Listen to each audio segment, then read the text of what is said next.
Maasin is now called to order. Since you presented already yourselves earlier, I won't be requiring you to introduce yourselves. But before we go, can you drive us through, Chairperson Brexy, about your 2024 ABY-IB annual budget? Yes, good afternoon, Your Honor. So, I am here in front of you with my SK Council to discuss briefly but substantially our 2024 budget. So we have 598,892.30 pesos annual budget from the 10% of the general fund. So the council have allocated and appropriated reasonable amounts to different centers of participation that are focused for the youth and for the youth. So we have 9 centers of participation. Firstly, education. Health. So health in our budget has the highest allocation, since we believe that the youth of Barangay Maasin should be well aware of their mental health, their well-being, and physical lifestyle. So in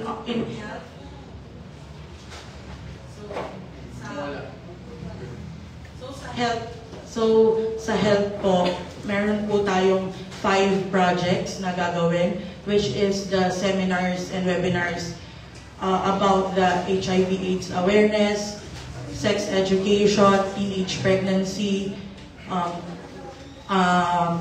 financial programs that improve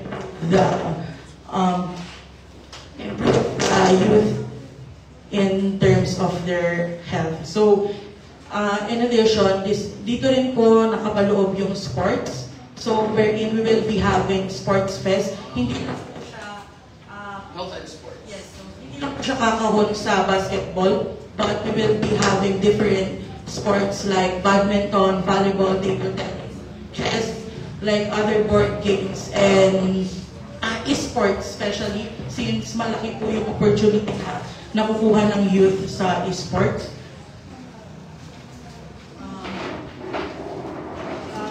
In addition to that, we will be also doing Youth Wellness Week, wherein ipopromote po dito yung laro ng lahi to promote the culture. So we want to strengthen the well-being, the belongingness of the youth sa health. So next is education. So ang aim po talaga namin sa education is to give conducive space that will provide healthy environment for the youth, that wherein they can study there. Gagamitin po nila yung computer, and meron po doon free print, Xerox, scan, and we will provide them with basic school supplies. In addition to that, we will also be collaborating and partnering with the Maasin Elementary School this coming Brigada Eskwela kung ano po yung kailangan nila. Next is yung economic empowerment. So magkakaroon po kami ng job fair and training, wherein makiki-coordinate din po kami sa PESO and sa HR ng LGU po para ma-decrease po yung unemployment rate sa barangay namin, especially po sa youth. So magkakaroon din po kami ng peace building and security, wherein makiki-coordinate din po sa PNP para magbigay po ng seminars and trainings para ma-prevent po yung sa drug addiction and so on. Sa cover, yes, Yeah. Before we proceed, yes. Ang concern ko kasi palagi, and ako, every time I participate in fellowship programs, I really wanted to have a decrease in certain area, increase the awareness, ganyan. But before we measure those quantity, do you have baseline data? Like for example, do you have baseline data? Did you conduct survey? Ilan ba dito ang out-of-school youth sa barangay? Ilan ba ang walang trabaho? Ilan ba ang may mental health sufferings or challenges? Do you have those baseline data? We don't have exact like percentage, but Alright. based on observation po. Alright. Okay, observation. So that's qualitative research, no? Okay. Di ba you conducted KK Assembly already? No, not yet. Not yet. Alright. So ako, that's good.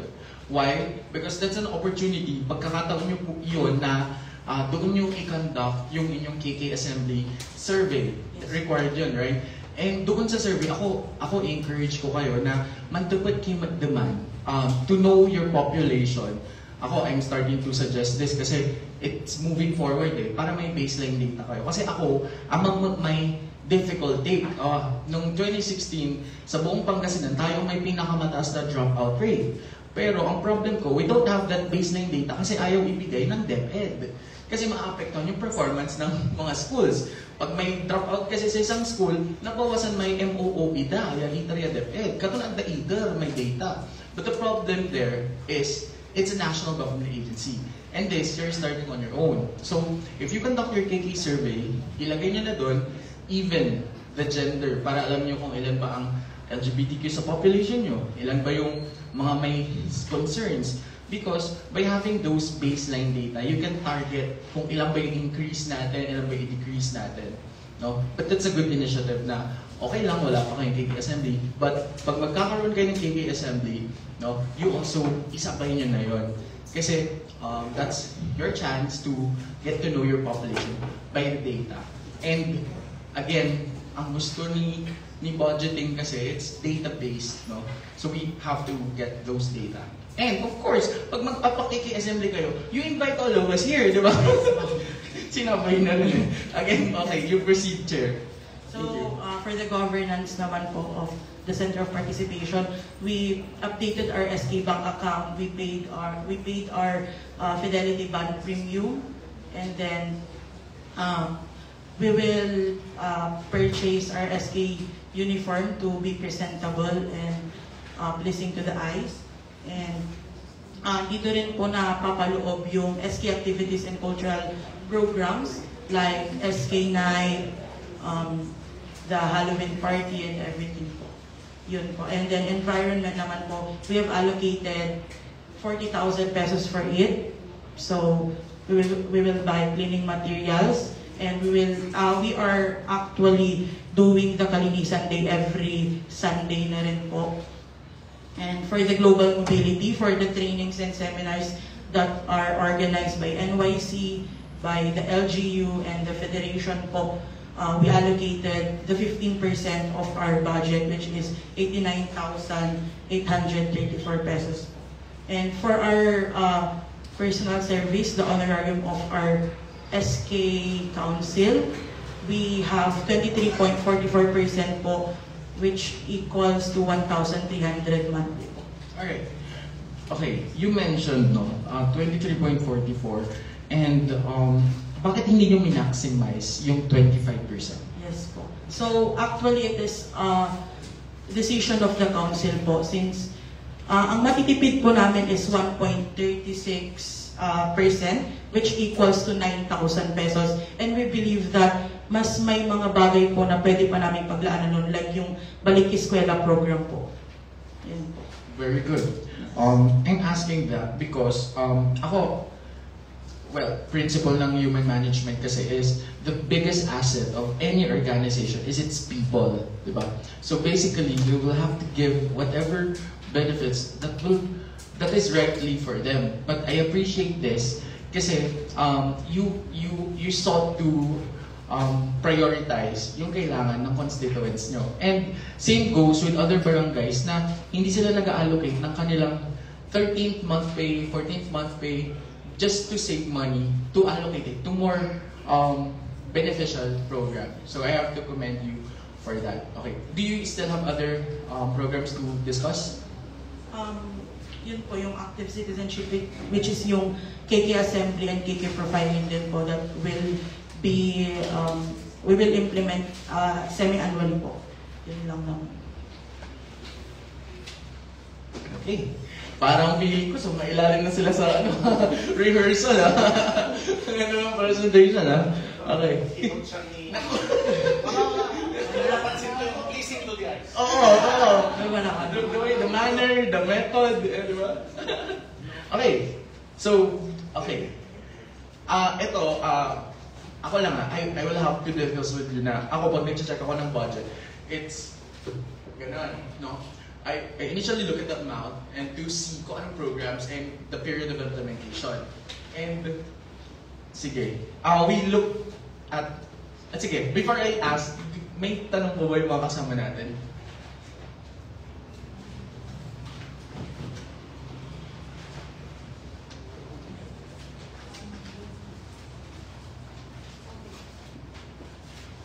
Yes.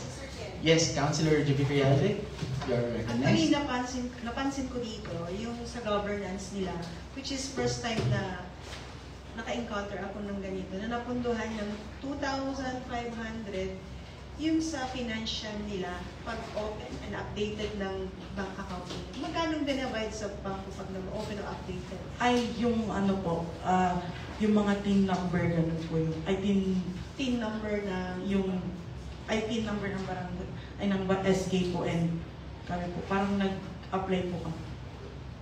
so ito yung pinunduhan ninyo. Yes. Hindi sa bank nyo binabayaran. Yes, okay. Okay. Sorry. Corrected. Thank you, Mr. Chair. Sige. Okay, I get your point. I-explain nyo kung bakit nyo kailangan kumuha ng TIN. Yes. Because Para po makapag-apply at makapag-update po ng SK Bank account po. and meron pa, para makapag-issue kayo Yes, ng makapag-issue po ng check and resibo. Because ang i-require nila, for example, yung may natanggap kayo ng 10,000 from munisipyo, di ba? Yes. Ang ni-require nila is mag-issue kayo ng resibo. Tama? So yun yung ginagamit na nila, Fonzie. Pag may TIN number sila, bibigyan sila ng resibo. Is that correct? Yes. Alright. Okay. Pero hindi sa bank nila ibabayad yung 2.5. Yes po. Yun yung gusto kong i-clara lang. Thank you. Thank you po. Alright. Thank you for processing. Andun yung panggas, everything, right? Okay. Thank you, Councilor Juby. Okay. Let's proceed. I saw this on yung page. Ay, wala palang page. On global mobility, no? You're allocating 89,833. And one of your PPAs is benchmarking. Have you identified a particular LGU to benchmark with? As of now, wala po. But we allocated 89,000 because it is required po na 15% po yung ilagay po doon sa... Correct. Yes. Mandated by your law. Yes. Correct. And I'm asking a particular dito sa benchmarking. What I suggested kasi sa other SK also is you have to, that bulk of money, you have to divide it with other subcategories under your PPAs, no? Like for example, you have benchmarking and then you have capacity building, no? It's just the same naman na MOE, pero para lang hindi ma-red flag na medyo, taas, gano'n. You just have to divide it, no? Per activity, no? And going back sa benchmarking, ako kung wala pa kayo identified na LGU, I would really suggest this LGU in San Fernando City. They have that SK Youth Center kasi. You know that, right? That's And the goal. oo, that SK Federation there was dating SK Federation. And councilor na siya ngayon, si Maki. And officer din namin sa NMYL. So, he's very welcoming. If you would like to connect with him, at least laon yung laban, Akila and Naraway. No? You can do benchmarking there. Alright. Thank you po. Okay. Any other questions? Alright. Sorry. Last na lang, yung sa annual budget nyo, ito, mamaya i-open ko sa council dito sa Sanggunian. Kasi may nahanap po kaming DBM Joint Memorandum Circular na di ba ang pinapas lang natin ABYIP pagdating sa mga SK, parang AIP nila. Tapos mayroong Joint Memorandum Circular kasi that requires also an annual budget for SK. So we're asking everybody to also submit yung format, yung ganito. And when we request them, it's actually maasin who submitted first then yung ganito, no? So, ang suggestion ko lang dito, you also put yung sources of income. Yes. Ay, sources of revenue na lang or income, receipts program. Actually, meron po kami revised copy. Meron na. Since Parang chinat ko lang yan ng isang gabi, Na-distribute na po kasi yung campaign ng mga councilors kayo. Okay, ito. Alright, good. No? And, ito, sige, ipa-receive na lang natin para mabigyan ng copy din yung analysis na.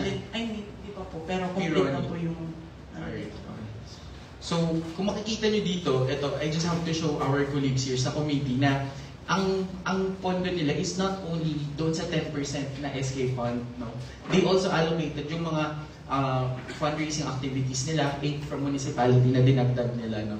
So, that's good. So, nag-increase, di ba? Yes. Pero, ito, dinagdag nyo na rin doon sa ABYIP nyo, right? Yes po, nandiyan. It's there. Okay, sige. Thank you.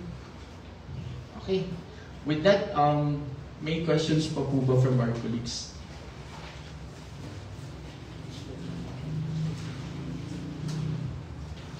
I think wala na, Mr. Chair. Alright, since wala na, SK Chair, Rexy? Your Honor, we request your good office to pass our annual budget for the year 2024. Alright, with that, thank you. May I ask SK Federation President to put that into motion? So, hindi lang to ABYIP, pati annual budget na rin pala. Yes. They submitted. Yes po, pati CBYDB po.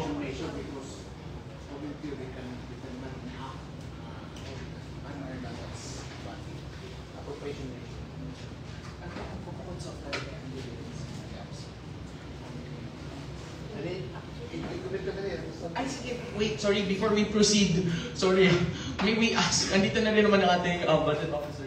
Ma'am Benny, any insight about that, please? Ako, ay yung input ni Sir Johnny dito na since you are not the SK president is a member only of the barangay council, so it's the barangay council who can enact the ordinance, APRO ordinance. So actually doon sa barangay budgeting manual, yung dapat nakasama na yung kanilang program covering the 10% SK fund. So covered na rin yun ng appropriation ordinance ng barangay. Na lang, yung lump sum, tapos here we are getting the specs. So I think may mga additional revenue sources or aside from the 10%,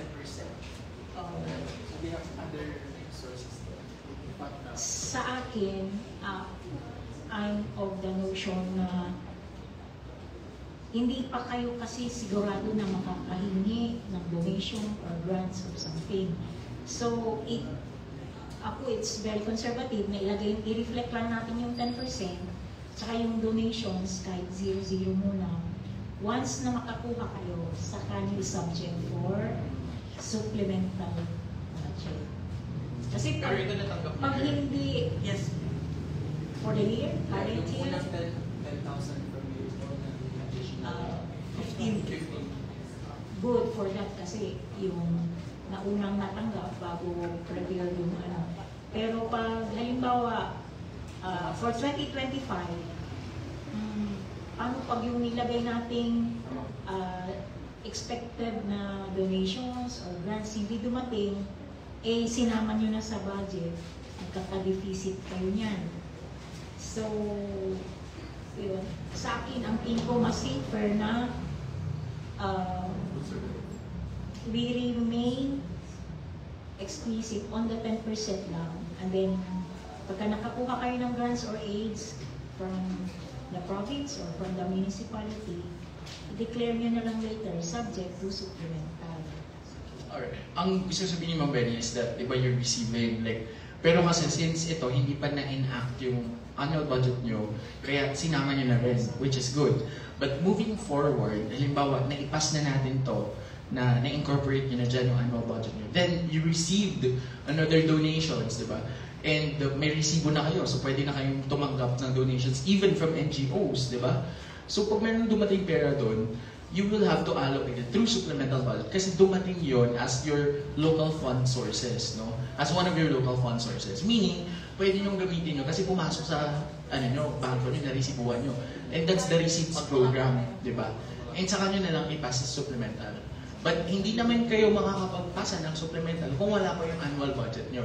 Diba? So, very good na in-incorporate nyo na dito. But we still take the suggestion ng Pambeni na we still allocate conservative. Baka mamaya, yung 25 doon, 10 lang yung dumating. Paano yung 15K na projects? Diba? It might be affected yung ibang programs nyo.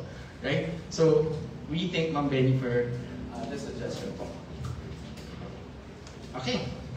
But thank you for complying already for that. Okay. Again, yes, what is the motion? Councilor Harold Bautista.